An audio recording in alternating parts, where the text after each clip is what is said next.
Good morning, praise the Lord. आइए अपने अध्ययन को जारी रखें भजन 118 और आज हम देखेंगे उसके वर्स 17 एंड वर्स 18 को। 17 और 18 पर लिखा है, मैं ना मरूंगा वरन जीवित रहूंगा और परमेश्वर के कामों का वर्णन करता रहूंगा। परमेश्वर ने मेरी बड़ी ताड़ना तो की है परंतु मुझे मृत्यु के वश में नहीं किया। ना ये भजन का 17 पद में क्या कह रहा है? मैं ना मरूंगा। क्या ये सोचता था कि ये हमेशा जिंदा रहेगा? क्या ये सोचता था ये कभी डेथ को नहीं देखेगा? ना, वो एक मनुष्य है, वो एक इंसान है और उसको मालूम है कि एक ना एक दिन डेथ आना है, एक ना एक दिन मृत्यु का दिन आना है। सो एक्चुअली वो कहना क्या चाह रहा है या किस बात पर वो भरोसा रख रहा है? क्या कह रहा है? मैं ना मरूंगा वरन जीवित रहूंगा और परमेश्वर के कामों का वर्णन करता रहूंगा। In other words this is what he is saying. आपको याद है इससे पहले के पद, सब जातियों ने मुझे घेर लिया, मधुमक्खियों के समान घेर लिया।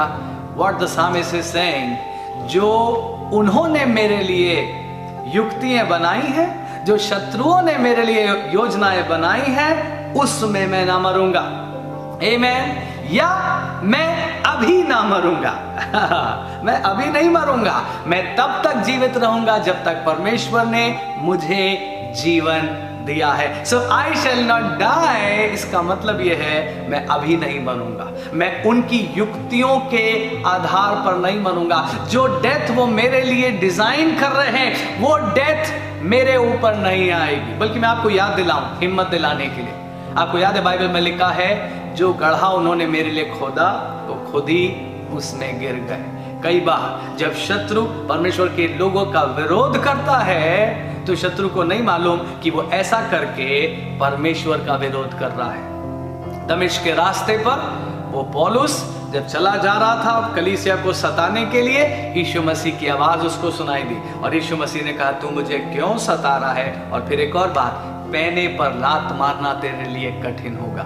सो प्रभु के लोगों, याद रखिए, जब तक परमेश्वर ने आपको और मुझको जीवन दिया है कोई मृत्यु हमारे ऊपर हावी नहीं हो सकती। दूसरी बात वो क्या कहता है? मैं ना मरूंगा, वहीं रुक नहीं गया बल्कि आगे कुछ कह रहा है, जीवित रहूंगा और परमेश्वर के कामों का वर्णन करता रहूंगा। I shall not die but live and declare the works of the Lord. ना सुनिए, अगर लंबी आयु खुदा देता है ना तो किसी पर्पस से देता है।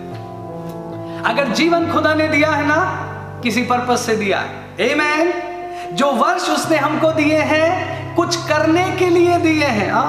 ये मत सोचे ओ प्रभु हमको लंबी उम्र देगा, हम खूब एंजॉय करेंगे, खूब बढ़िया समय हम इस दुनिया में बिताएंगे। No no, that's not the purpose. भजनकार कह रहा मैं नहीं मरूंगा, मुझे प्रभु लंबी आयु देगा बट फॉर अ पर्पस। और पर्पस क्या है? मैं परमेश्वर की सेवा करूंगा, मैं परमेश्वर की स्तुति करूंगा, मैं परमेश्वर के कामों की चर्चा सब लोगों से करूंगा। हालेलुया। एक जगह भजनकार कहता है, मैं राजाओं और प्रधानों के सामने भी नहीं हिचकिचाऊंगा, लेकिन परमेश्वर मैं तेरी चर्चा राजाओं के सामने भी करूंगा। आमीन। मुझे पॉल का कैरेक्टर, पॉल का जीवन बहुत उभारता है। और अगर आप पौलुस के बारे में पढ़ें, मैं किन शब्दों में कहूं, he was a unique man. अद्भुत अद्भुत परमेश्वर का दास, एक अजीब उसके अंदर की ताकत। कई बार उसको कोर्ट केसेस फेस करने पड़े, कई बार उसे राजा और हाकिमों के सामने खड़े होना पड़ा, और जितनी बार राजा और हाकिमों ने उससे कहा, बोलो पौलुस तुम्हें अपने विषय में क्या बोलना है, आप बाइबल पढ़कर देखिए, वो अपने विषय में या अपने बचाव के विषय में कुछ नहीं कहता था। अगर उसको मौका दिया जाता था वो झट से यीशु मसीह की बात करता, सुसमाचार की बात करता। एक जगह तो लिखा है वो प्रचार कर रहा था और राजा घबराने लगा, हाकिम घबराने लगा, और हाकिम ने घबरा कर कहा, पौलुस अभी रहने दे, मैं फिर कभी तुझसे बात करूंगा। प्रभु के लोगों, परमेश्वर ने अगर मुझे और आपको जीवन दिया है तो वो इस पर्पस से ताकि हम उसकी स्तुति करें, उसके कामों का वर्णन करते रहें। Hallelujah. That is what we are given long life for. आपको याद है बाइबल में लिखा, जिसको अधिक दिया गया उससे अधिक मांगा जाएगा।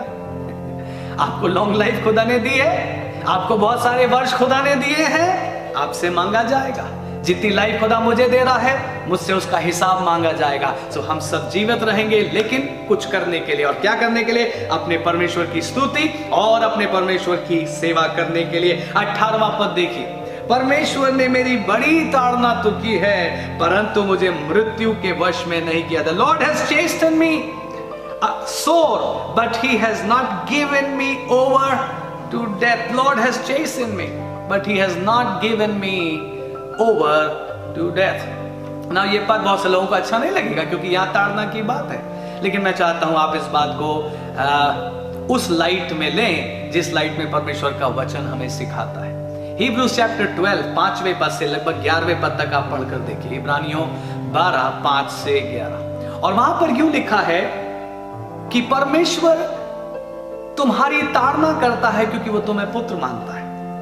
परमेश्वर तुमको दंड देता है क्योंकि वो तुमसे प्यार करता है। और फिर आप आगे अगर उसमें पढ़ेंगे, लिखा है तुम परमेश्वर की ताड़ना को हल्की बात मत समझो, परमेश्वर की ताड़ना को तुम सह लो।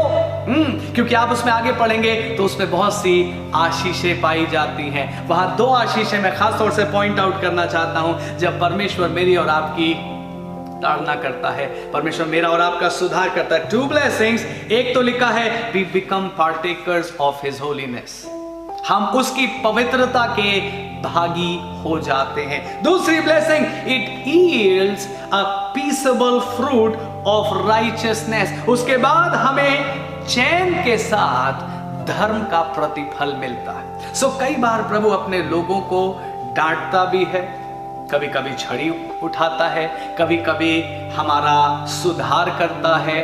और आपको मालूम है ये सिर्फ प्रभु इसलिए करता है ताकि मैं और आप इस दुनिया के साथ नष्ट ना हो जाएं, बल्कि मैं और आप परमेश्वर की पवित्रता के भागी होते जाएं। एक पद जो मुझे भजन 119 का बहुत पसंद है, Psalm 119 and verse 71, वहां पर लिखा है जो दुख मुझे हुआ वो मेरे लिए अच्छा हुआ, ताकि हे परमेश्वर मैं तेरी विधियों को सीखूं। इंग्लिश के एक वर्जन में लिखा है the punishment you gave me was the best thing that could ever happened to me. The punishment that you gave me was the best thing, God.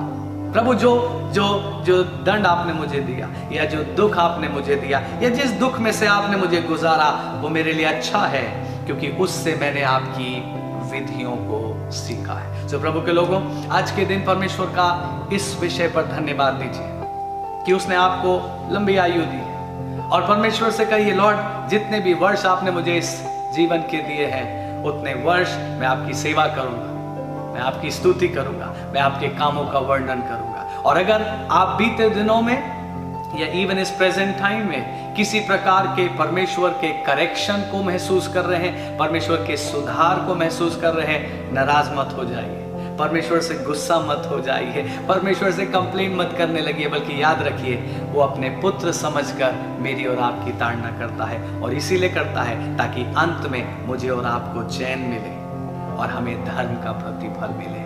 The punishment that you gave me was the best thing that ever happened to me. परमेश्वर धन्यवाद, आपने मुझे दुख दिया ताकि मैं आपकी विधियों को सीख सकूं। प्रभु आपके साथ रहे, प्रभु आपको अनुग्रह दे, प्रभु आपको संभाल कर रखे, और प्रभु मुझे और आपको राइट थिंकिंग दे, राइट अंडरस्टैंडिंग दे। हमारे साथ जो भी परमेश्वर कर रहा है हम उसको समझें, सबमिट करें, और परमेश्वर का काम जब पूरा हो जाएगा तो हम पहले से अधिक परमेश्वर में स्ट्रांग होंगे, पहले से अधिक उसकी महिमा कर पाएंगे, पहले से अधिक रिजॉइस कर पाएंगे, पहले से अधिक हमको फ्रूट ऑफ पीस मिलेगा। आमीन। सो प्रभु आपको खूब शांति दे, ताकत दे, और प्रभु आपके साथ उपस्थित रहे। आमीन।